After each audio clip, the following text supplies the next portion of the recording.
Welcome to Marketing Mistakes and How to Avoid Them. I'm Stacey Jones, the founder of influencer marketing and branded content agency Hollywood Branded.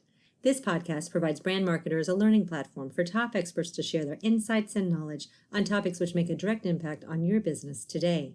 While it is impossible to be well-versed on every topic and strategy that can improve bottom-line results, my goal is to help you avoid making costly mistakes of time, energy, or money, whether you are doing a DIY approach or hiring an expert to help. Let's begin today's discussion. Welcome to Marketing Mistakes and How to Avoid Them. Here's your host, Stacey Jones. Welcome to Marketing Mistakes and How to Avoid Them. I'm Stacey Jones. I'm so happy to be here with you all today. I want to give a very warm welcome to Charlie Whyman. Charlie specializes in LinkedIn and is a B2B development strategist and coach who has spent the last 13 years in international business, leadership, sales, and marketing roles, helping drive innovation and bring new products and ideas to market, with a special focus on highly technical industries. Charlie also is the host of the Curiosity Key podcast, where she gives other curious thinkers, innovators, and changemakers a voice to help inspire and empower more people. Today, we're going to talk about the most common mistakes people make on LinkedIn that stop them from winning new business inquiries and converting connections into customers. We'll learn what has worked from Charlie's experience, what could be avoided, and where others are missing the mark. Charlie, welcome. Hi, it's awesome to be here. Well, I'm so happy to have you here because I love all things LinkedIn, and it's this whole magical mystery tour most of the time of trying to figure out how to make it work effectively. Yep. Yeah. So could we start off talking a little bit about your background and what got you to where you are today? Oh, whistle stop tour. So I studied engineering, electrical engineering at university because I love technology. I love to create things. I love to make things. And I was kind of funneled into this engineering degree because everybody was just like, oh, that's the right path for you. But what I found was that I was way more interested in human behavior, psychology, and business. So I was really not in a very amazing place at that time. So I did 2 years at university and then realized, you know what, this is not for me. Ended up in Sardinia. And then so I was living on a property that had an olive grove, and being a bit of a foodie, I thought, you know what, I'll use this opportunity to learn as much as I could about making olive oil. Then I thought, this is so good. I need to get this in front of more people. So I started my first business, which was 13 years ago, making and selling olive oil in the UK. So I used to sell that on market stalls with other Sardinian fine foods. I kind of got really into branding and sort of marketing because if you imagine an electronics engineer branding and marketing olive oil, it was kind of like, is clearly the best olive oil you've ever tasted in your life. Why wouldn't you want to pay for it? So it was a very steep learning curve. But the oil won 2 Great Taste Awards, 2 years on the trot. And it was a really fun adventure. But I kind of needed to learn more. I'd had a really bad experience with learning from school and university. And I still wanted to kind of get more into innovation and helping people. So I've had a very colourful career. It's been lots of different roles. I spent 2 years working in public sector in sports and healthcare, specifically focusing on innovation and bringing ideas to life, getting them funded, bringing them to market. And then I was actually offered a job for a company that sold laser scanning technology to surveyors, engineers, mining engineers. And I knew nothing about what a laser scanner was. I knew nothing about the surveying market. I knew nothing about that particular type of engineering, so civil engineering, structural engineering, that sort of thing. So I was way out of my depth, but I was like, you know what, this sounds really interesting, so I'll get involved. So I took the job as a marketing assistant. Bear in mind that my only marketing experience was cobbling together a brand and a company for my olive oil. Well, you learned a lot from doing something like that, though. Yeah, yes, fail fast and learn from your mistakes. So that was amazing, and I spent 6 years at that company. Where I went from marketing assistant when I joined to the global head of sales and marketing within a kind of 2.5 year period, and then got very much involved in sales marketing and was a key part of the leadership team for well over 3 years. Then I left that company, went to a head of marketing role for a group of companies that serve the global shipping industry, selling innovative solutions for healthcare and performance monitoring. which then a year later kind of gave me the motivation to say, you know what, I really want to set up my own company. I want to work with more individuals, more companies to help them launch products. I want to get their brands out there, give them a voice, and basically make B2B marketing fun and interesting, because I think, it's not always fun and interesting, and it should be. No, I Which think kind of brings me to where I am today. I've sort of made things up as I've gone along for the last couple of years, and kind of definitely it's all about training and education for me at the moment. Yeah, I think that you hit the nail on the head that B2B is not always fun. And there's no reason why it shouldn't be fun, because you're still marketing to a person. There's no difference whether they're a consumer or whether they're a business consumer. Exactly. And I'm on a bit of a mission to help companies kind of humanize their marketing a little bit more, and really appreciate that, like from a marketing point of view, you are marketing to individuals. People buy because of emotional reasons. It doesn't matter if you're selling, sort of £300,000 technical equipment or £3 million technical equipment. You still have that emotional buy-in. You still have to communicate with people, build relationships. It's not all about that kind of like faceless marketing, broadcasting, and sort of like we're just going to tell people what they should know already style of marketing, which I think we're very much used to at the moment.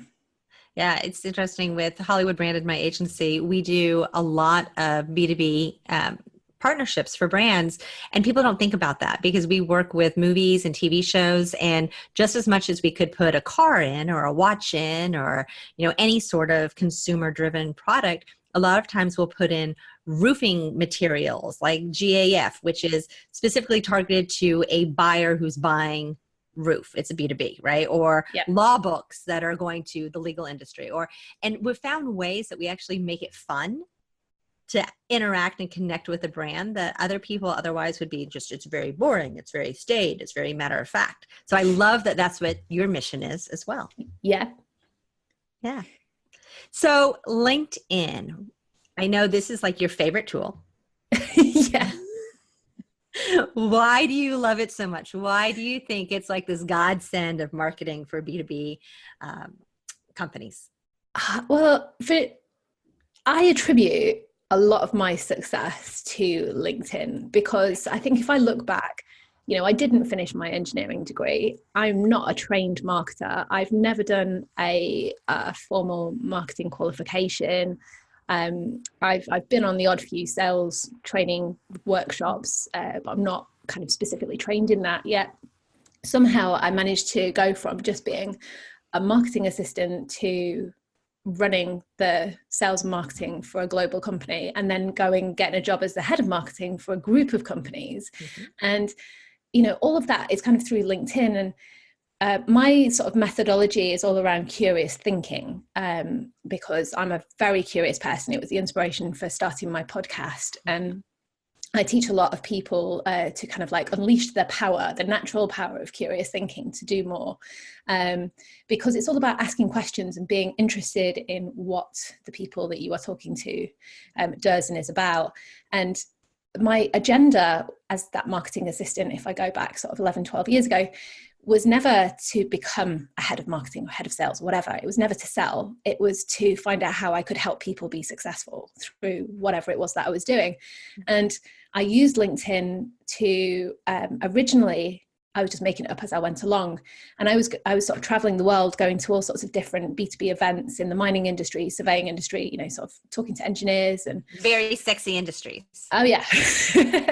And if you imagine, like kind of back then, I looked about 12. Yeah. So trying to be taken seriously as well, which was also a bit of a challenge, especially in countries like South Africa, for example. But that's the tale for another time. And it's a male-dominated industry that you're working in too. So you look 12 and you're a woman. Yeah. So I had everything going for me. Yeah. Which was a lot of fun. But I think because I was going to all of these events all around the world, the thing that didn't make sense to me was that, you were relying on building relationships with people that you only communicated with once a year at these particular events. And I was involved in selling and marketing equipment where the sales cycle was, sort of, it could be as short as 6 months or it could be as long as 3 years. And I was like, you know what, if you can keep those channel of conversation, the communication channels going, so you're not waiting for a year to meet that person and reestablish trust and rapport, how else can you keep in touch with these people and communicate? That's not email, because everybody's email inboxes, it was like kind of, you needed a reason to email people, or if you didn't have a reason, then it was considered spam or, just that boring marketing stuff. So I used LinkedIn. I connected with everybody I had a conversation with, and anybody that asked me a question I didn't know, I went off to find the answer. And instead of just kind of keeping that response to that one person that asked it to me, I posted it as an article or a post on LinkedIn. And at the time, I didn't really realize what I was doing. But what I now realize was that I was essentially growing my own personal brand. I was kind of driving a content strategy, which then reached more people, that was helping educate people, and then positioning myself and the brand that I was working for as a real expert in that field. So it kind of evolved from that a little bit. And then more and more over time, people saw me as that kind of trusted expert, or that person that they could go to that was approachable, that was not going to try and sell them something that they didn't need. It was a case of, well, if the advice that I was giving you, or rather if your need was what I could help you with, then I would continue that conversation. If not, I'd put you in touch with somebody that I knew that could help you. Right. And I think it's that kind of, because building relationships has been a very natural part of life for me. I grew up, both my parents had small businesses. One of them went bankrupt, and the other one was a car dealership. So it was kind of, my dad used to sell cars to people in the community that came back, sort of 5-10 years later to buy their next car, because it was all based on relationships. So for me, that was just the natural way of doing things. And I just found that through LinkedIn, I was able to find new people to talk to. I was able to keep conversations going with people I'd met. And it didn't feel forced. It didn't feel unnatural. It felt very genuine. And location was never an issue.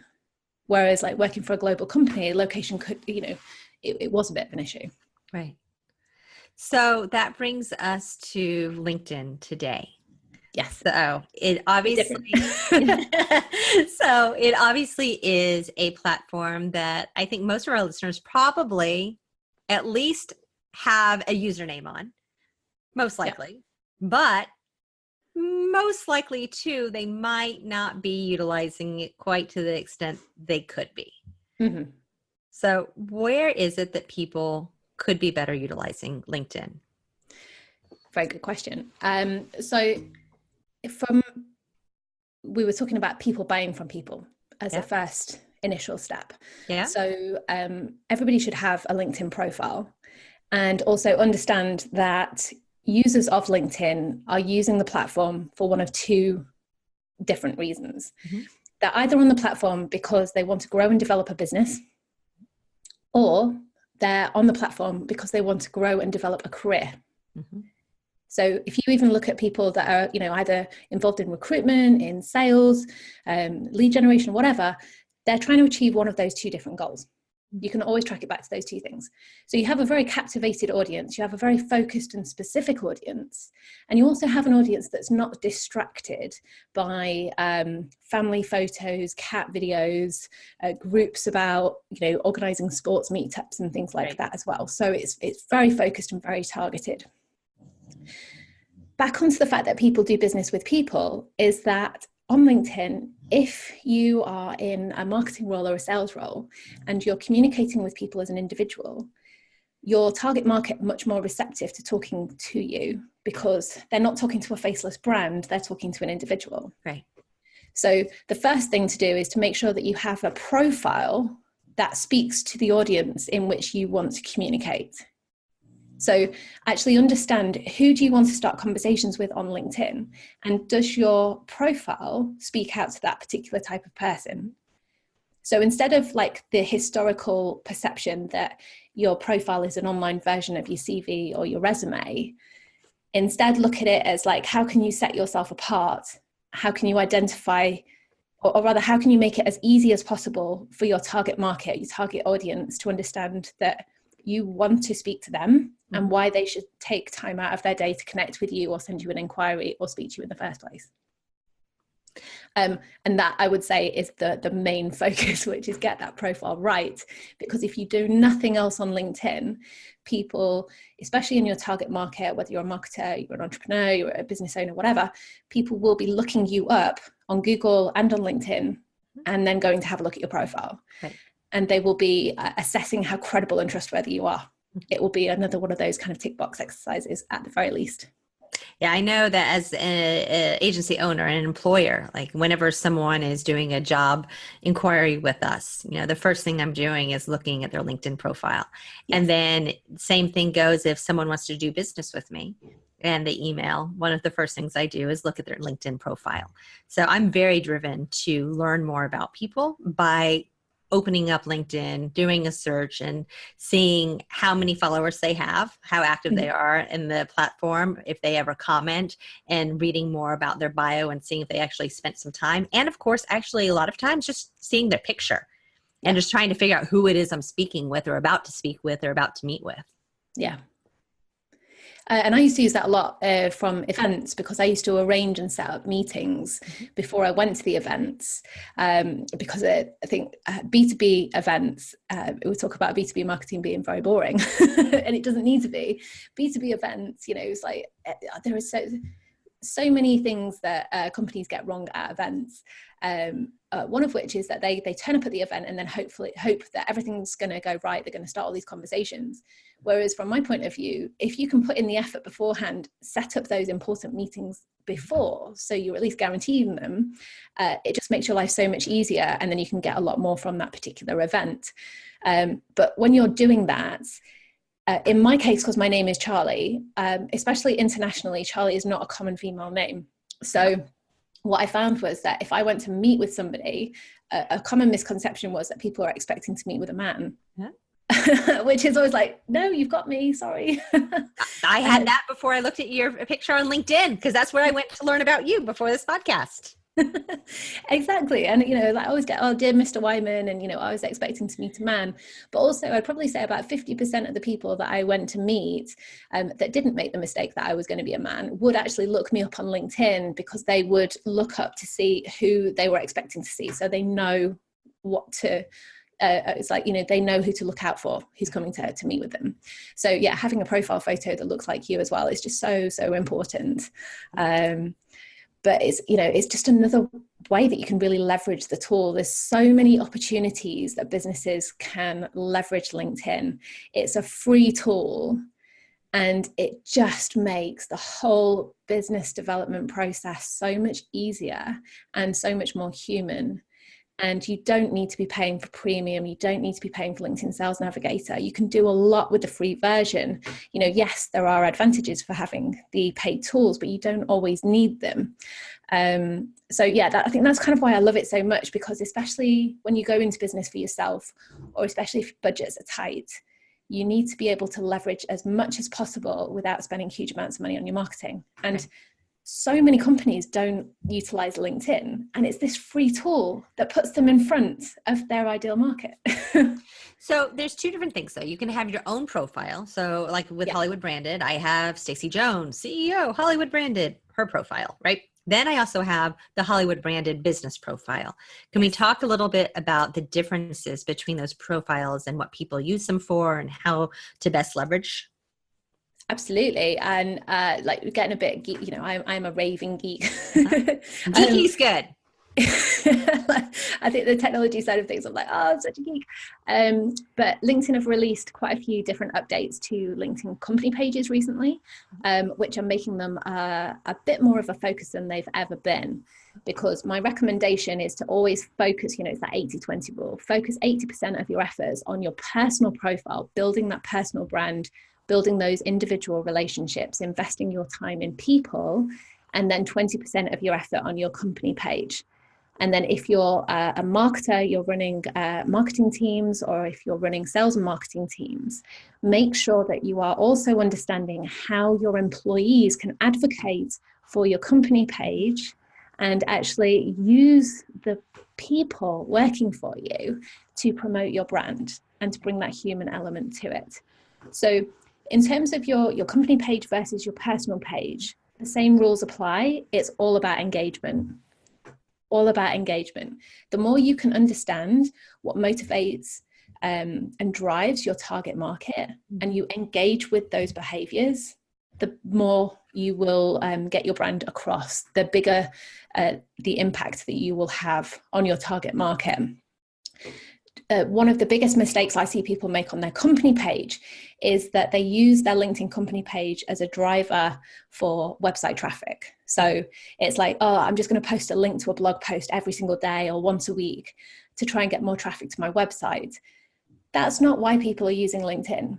People are using LinkedIn because they want to engage with a brand. They want to find out like what the company culture is like. They want to find out what type of customers are using your products. They want to engage, not be broadcasted to, not be told what they need to be looking at and what they need to be thinking. And I think that's kind of one of the biggest differentiators. Oh, sure. Yeah, I'm sure. And we totally use it incorrectly right now. But after this podcast, we're going to be fixing that, right? But I think, awesome. I think most people do that. I mean, I think it's very easy to look at social platforms like LinkedIn as a business, and you just kind of throw your stuff out there, and you forget that it's supposed to be social, and you forget that it's supposed to be a two-way street of conversations and education and information. And LinkedIn have made it quite easy for marketers now to really take advantage of their people using LinkedIn. You can link hashtags to your company page. You can link groups to your company page. You can now like and comment on individual posts from your company page, thus helping you get your brand out there a little bit more. When your employees start talking about your brand, you can share their posts to your feed. You can create custom buttons now on the homepage of your company page. So it's not just go to the website. It's like contact us, download something, send us an inquiry. Mm-hmm. But more recently, is in a new feature as of a couple of months ago. If you as an individual send a connection request to another individual, LinkedIn will now prompt you to follow, or at least go and have a look at their company page that's linked to their experience. So, for example, if I went to follow you, it would say, you've just sent your connection request to Stacey. We recommend that you follow Hollywood Branded, the company page. Right. So LinkedIn's actively putting me in front of your company page. Yeah, I think that part of that is LinkedIn has realized that company pages don't get a whole lot of follows sometimes. Yeah. And so they're trying to help that with companies. Yeah. I mean, so LinkedIn publish it's like the best of LinkedIn company pages in every single year. Mm-hmm. And it always makes me laugh, because the featured companies are the huge brands where they've got like millions of followers, but all of their engagement, or like their post likes, very few comments, all come from their staff.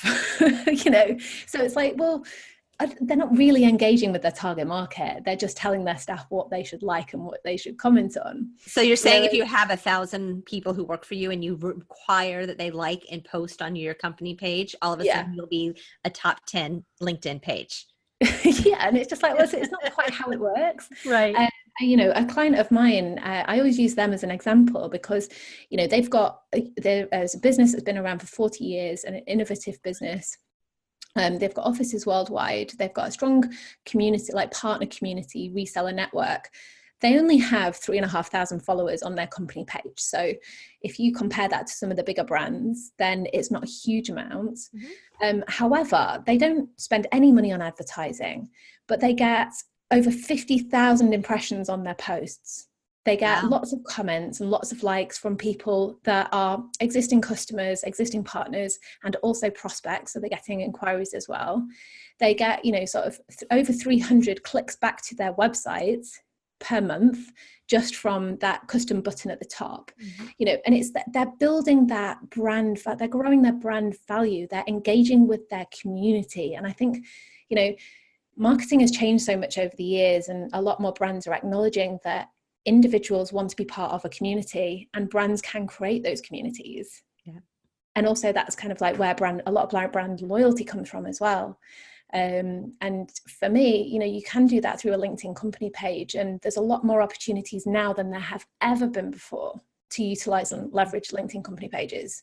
But one of my favorite things about training companies, because I do a lot of training around employee advocacy, so how sales and marketing teams can work together to help each other with the content, how marketing can help sales actually with their prospecting activities, how sales can help marketing by, putting them in communication with the customers for case studies and other things like that as well, is that I normally have at least 2 people that are in the training that are like, no, LinkedIn will not work for me. It's a waste of time. It's too much effort.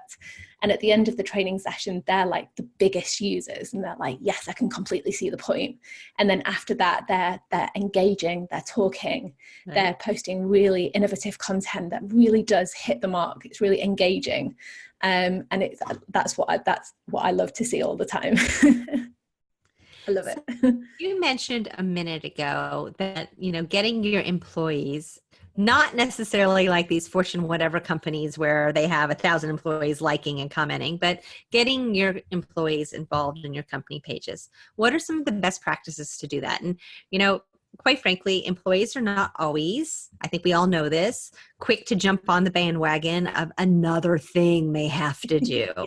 Right? It's just the last thing anyone wants to do is another thing you need to do for the company. Another thing on top of that, your 8-hour workday. What are some of those best ways? How can you effectively leverage and get your employees to make themselves more involved on LinkedIn and get them to be more involved with your company as well? It's a great question. And the first thing that I always recommend that every company does is really outline the what's in it for me. Mm-hmm. We talk about this from a marketing point of view, that when you're marketing to your audience, you have to make it, what's in it for them to engage with your brand.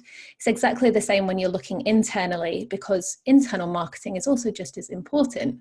So when you look at your sales team, for example, and your marketing team, it's like, what is in it for them to be using LinkedIn? From a sales team point of view, is that if they're not using LinkedIn, then they're missing a huge amount of opportunities and probably leaving a lot of deals on the table. Because from a sales point of view, you can shorten your sales cycle, for one. That's normally the biggest one. You can have a better relationship with your clients.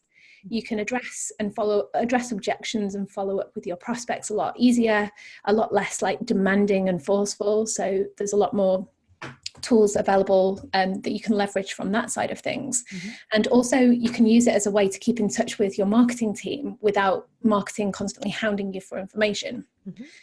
From a marketing point of view, the what's in it for me is that it helps them feel a bit more connected to sales and the customer, because this was always one of my biggest bugbears, is that because I'd worked as a sort of head of sales and marketing for 3.5 years, and then moved to a head of marketing role, is that I didn't have as much control or contact with the end customers and with the sales team.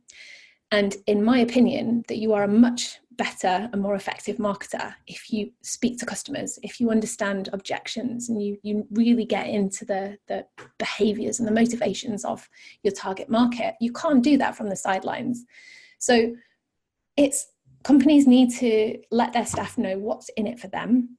And then they need to either incentivize them by educating them as to how to leverage LinkedIn, motivating them by sort of saying, there's different rewardings, like, if you need to reward your staff, creating like a LinkedIn advocate within the company. So, like having little meetings every now and again, just sort of saying, how are you using LinkedIn? How's it coming along?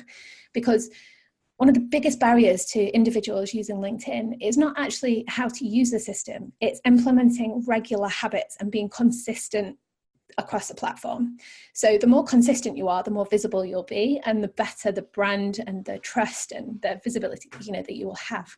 So having somebody to say, have you done anything on LinkedIn this week? Just to remind you and just give you that accountability really, really helps. And then actually, again, it's that education side of things, because if employees tag the company in a post, so if they're talking about a a customer demo, or if they're talking about a customer case study, if they were to tag that company, then the company page has access to that post because they've been mentioned. If somebody uses a hashtag with that company name, again, the company page will be notified that post, and they can link the two. Mm-hmm.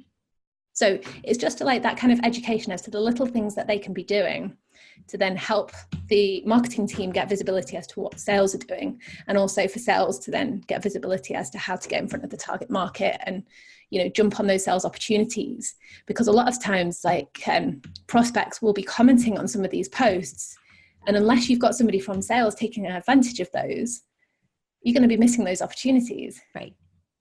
So yeah, hopefully there's a kind of like whistle stop tour of some of the things that you can do. But if you visit my LinkedIn profile, and I think you're going to put the link in the show notes, it's just linkedin.com/in/Charlie Whyman. I've got an article which is all around how to grow and how to create and grow a company page. So awesome. There's loads of information on there. Perfect. And we'll definitely put that in the show notes for everyone so that that's an easy thing for people to reference. Yes.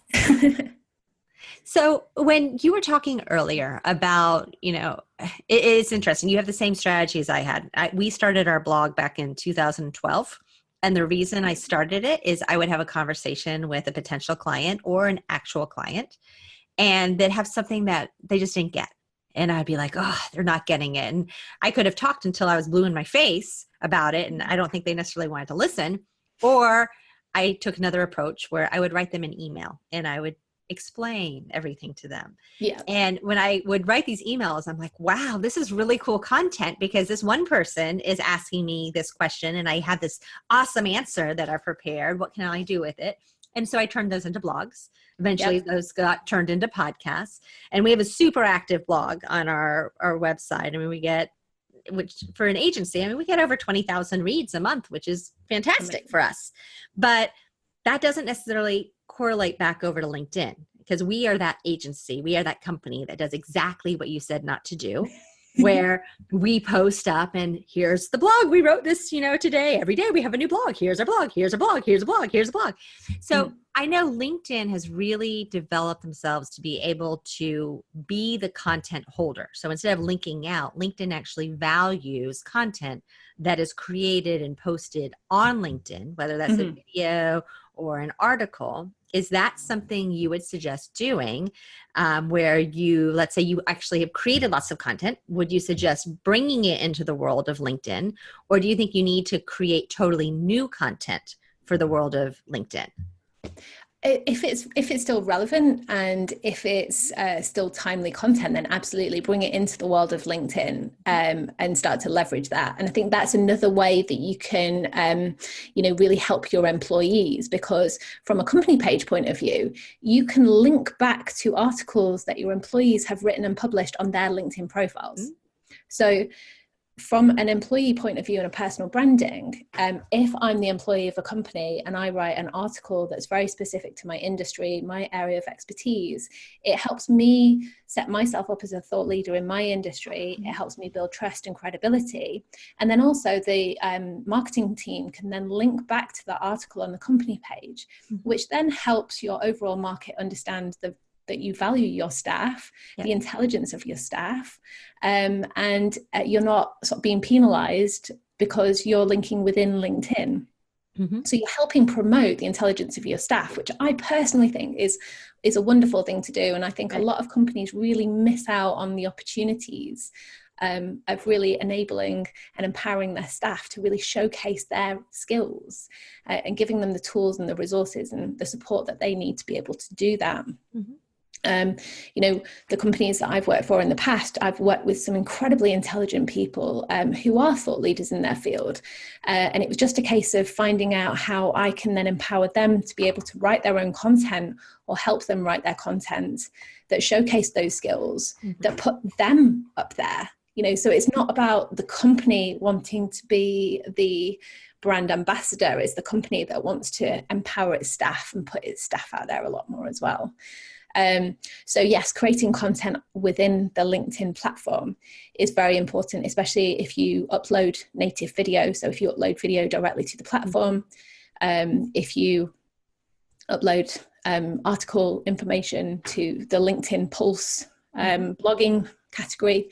If you already have great content on your website, obviously, from a Google point of view, don't replicate the thing word for word, sort of change the headline, keep it fresh, maybe give it a bit of an update. We don't need to spend a huge amount of time on it. And then you're kind of repurposing that content, getting it in front of more people. And I think that's my other question. So with Google SEO, obviously you just touched on this. You don't want to duplicate content because you'll get penalized potentially. Yes. Because Google likes to have one origin source of content. And if it's going to be used elsewhere, they want to use all these canonical, I can't even say it, canonical? Maybe. Oh, don't ask me. Yeah, it's canonical, I believe. It's a way of actually designating who is the origin point of source for the content, and so it links back. So if you're posting on a blog, on your website as a business, and then you're also taking that content and putting it on a platform like Medium allows you to designate that your blog is actually the parent of it, so that Google's not giving your Medium blog post more authority than what you have, and discrediting and lowering you in the scale of what page you would be showing up on for those long tail keywords. But do you know if on LinkedIn, is it a closed platform that Google can search or not search? So is Google actually getting in there and seeing the content, the articles, the words that are being put in there and searching it and comparing it to your website? Or is it really a standalone beast of its own? So I'm not a Google expert. I can only go off experience, what I've learned, what I've tested myself over the years. Is that Google does crawl LinkedIn. So if you do a Google search, then there's a good chance that your LinkedIn profile or one of your latest LinkedIn articles will pop up on, the sort of top 3 search features if it matches those keywords. What I found personally is that if I keep the title different, and I also link back to the website, so I also say this article was originally published on my website, here's the link. I've not been penalized myself, and for the companies that I've worked with and some of my clients as well, they've never had any problems with duplicate content on Google. So I always say, just you don't need to worry about anything like that. My only thing for that is just keep an eye on Google rules and regulations, because as we all know, that Google changes every now and again. Like in a blink, overnight in a blink of the eye, everything is now panda, bear, dolphin, whatever it might be. I know. So that's, again, it's the beauty of having a really an engaged network. And I always suggest, as a marketer, unless SEO is your bread and butter, is your area of expertise, is make friends with experts in the SEO space. Keep them close, help them out when they need help, and they'll help you out when you need help. But yeah, it's that kind of, I think one of my biggest bugbears about marketing agencies, especially in the UK, based on my own experience, is that they kind of try to be masters of everything, rather than sort of specialize in a particular field, and then instead either spread themselves too thin or end up with out of date, especially from an SEO point of view, out of date SEO knowledge, and then you kind of just end up paying for something that is not relevant anymore. So my experience of SEO is always work with an expert. That's good advice. Yeah. And so how do you use LinkedIn for yourself, with your podcast as an example? Are you replicating content on that, or what are you doing? What's your best practices with that? Oh, so my podcast is really new. I'm only 11 episodes into my podcast, so it's a little baby at the moment. But so you started it.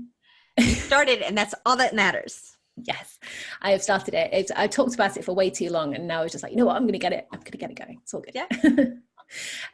So I have my own company page on LinkedIn, which is a kind of it's far more difficult to promote a company page when it is your name. If you have I have a brand being developed at the moment, which will launch later this year. It's very exciting. However, for the last 2 years, I've been trading under my own name, which is Charlie Whyman.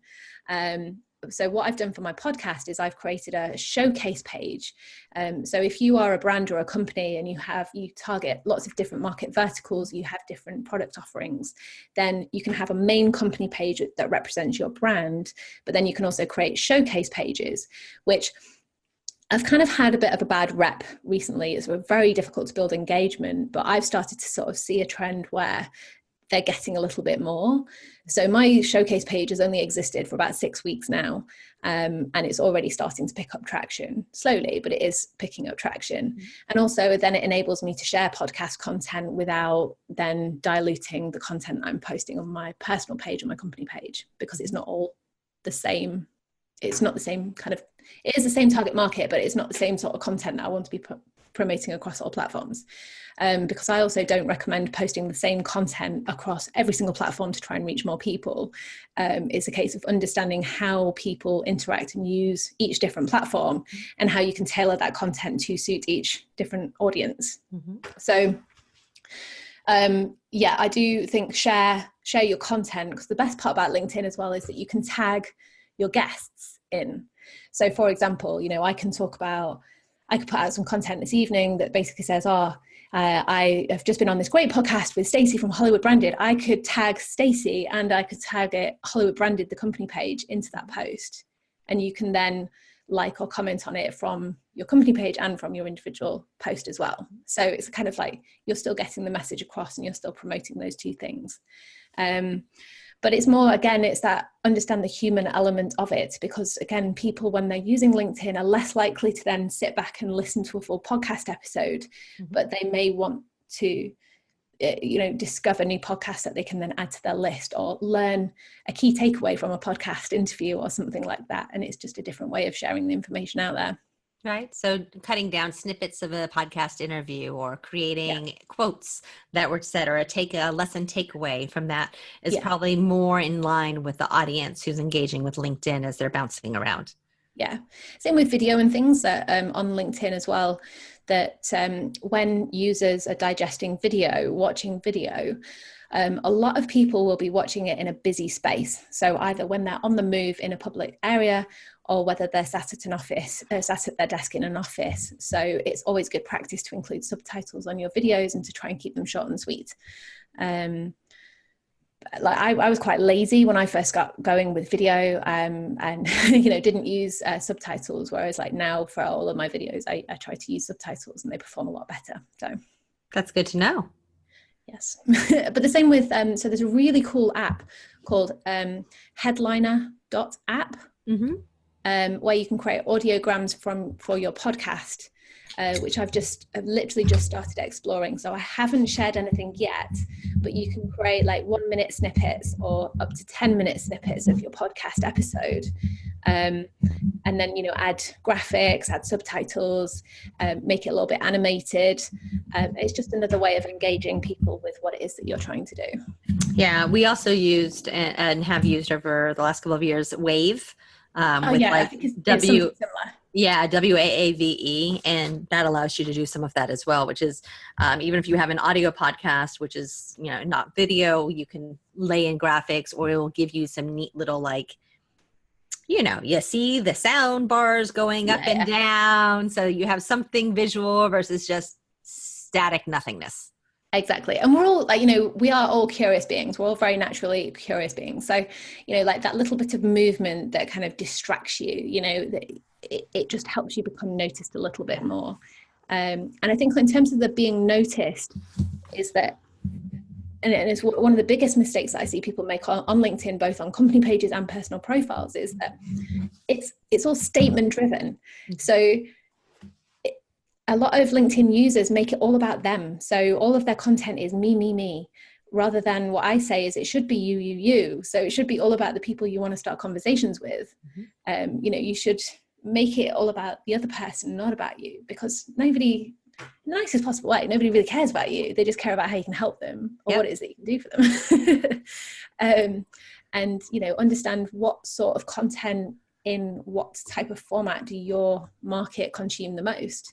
If you're selling products and services to a highly technical market and you're targeting the technical lead for that, they may be more interested in long form articles full of like really detailed technical information. Right. They're not going to pay attention to short, sharp snippets.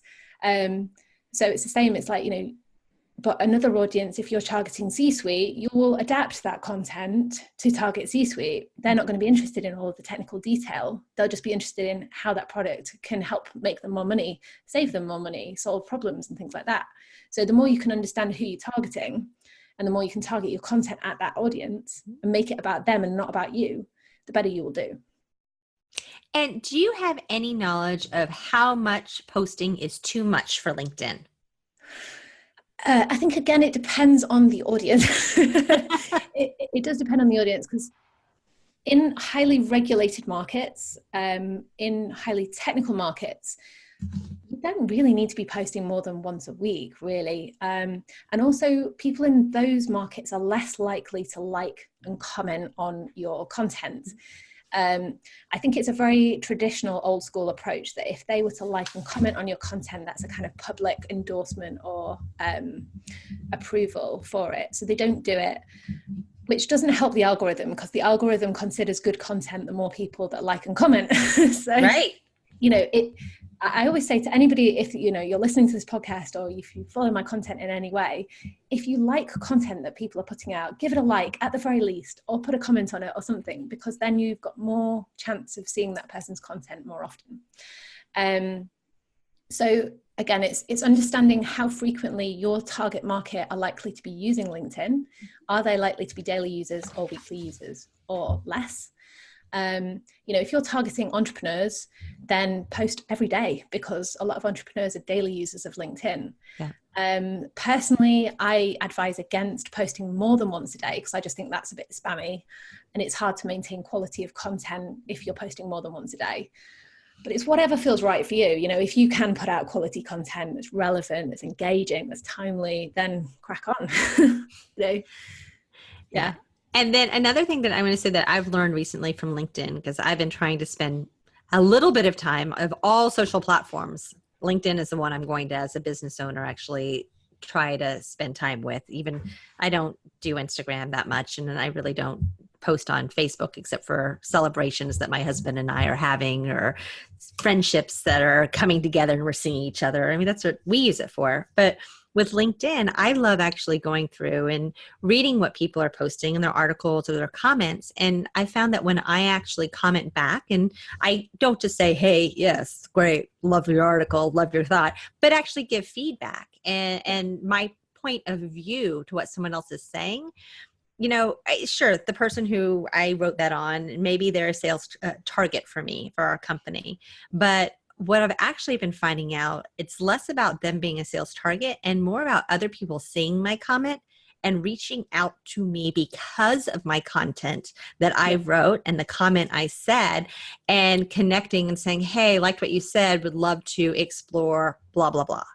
And so it really is a sales opener that people are not taking advantage of to the level that they could be. And that, that I talk about this subject quite a lot, because there's a big misconception on LinkedIn, is that you need to stuff your account and collect connections. So the more connections you have, the better you will do on LinkedIn, and the more chance you have on winning business. Whereas exactly what you said, if you're engaging with other people's content and you're writing thoughtful comments on other people's posts, you will start to attract the interest of your target market. Right. That's how you're going to start attracting like really decent leads and inquiries and opportunities. And you don't need to be connected to everybody and anybody to be able to comment on their content. You can search for relevant hashtags to do with particular topics of interest, and you can go through and you can comment on people's posts that you're not connected to. Right. You can explore and learn about what other people are talking to. You can keep, you can keep an eye on your competitors, see what they're doing. You can learn from others. You can follow market trends, market insights. There's so much you can use LinkedIn for. It's way more than just a lead generation or a prospecting tool. Right. And I think as well, like loads of people just keep talking about, it's this amazing lead gen tool. So fill your network full of your ideal prospects. post out content and then that's how you're going to win business, or spam them with messages. It's like, no, that's how marketers were building email lists years ago. Let's not replicate that model on LinkedIn. Let's instead try to get to know people that we're connecting with. Let's start conversations. Let's, sort of add a bit more meaning into the relationship that we're driving. Yeah, 100% agree. Okay, Charlie, we're getting near the time that we need to call it because we have used up all of our listeners' minutes. But I know that you have some really cool things for everyone who's tuning in. Can you share a little bit more about that and how people can get in contact with you? Although we'll also have all of this in our show notes. Splendid. Yes, I do have lots of free stuff. I'm very much, my attitude to business and marketing is a very much a give first approach. So I have a free blueprint, which is like a step-by-step guide to using LinkedIn, which you can download on my website. It's just charliewhyman.com/blueprint. I also run free training webinars, which is all around how to convert your connections into customers. So if you go to charliewhyman.com/webinar, then you will get the next training option there. And then also, if you are interested in my podcast, The Curiosity Key, I basically interview innovative people, change makers, leaders, disruptors, and people that are kind of using their curiosity to kind of change the world or change their section of the world in a way that they can make an impact. So it's a bit like kind of curious conversations every week. And then you can go charliewhyman.com/podcast or just look for the Curiosity Key podcast on YouTube or whatever podcast platform that you're listening to. Or look at our show notes where we'll have all of this summarized to make it super easy. And then also connect with me on LinkedIn. But what I will say is that if you're listening to this and you want to connect with me, just let me know that you heard this podcast and that's why you want to connect with me, because I get hundreds of connection requests on LinkedIn that I've got no context or meaning. So I'm getting a little bit more picky as to who I'm connecting with. So if you just say, I heard your podcast and I would like to connect, then please let me know, because I would love to connect with you. But I warn you now, I do like to have conversations with my connections. So if you just want to follow my content, then you can follow me on LinkedIn rather than connect, but it's up to you. All of that's awesome. Are there any last parting words of advice that you have for our listeners today? Just just be curious, have an open mind, ask questions, and be curious about, who you're speaking to and the opportunities around you, and you will have much more fun throughout life, in work and in business. Well, Charlie, thank you so much for all of your very valuable advice today and help and insight. And I know that I've learned a lot that we're going to be taking back to the drawing board and looking at our own LinkedIn. So I'm sure our listeners are also getting quite a bit of ideas generated as well. So listeners, thank you so much for tuning in to Marketing Mistake and how to avoid them. And I look forward to speaking with you on our next podcast.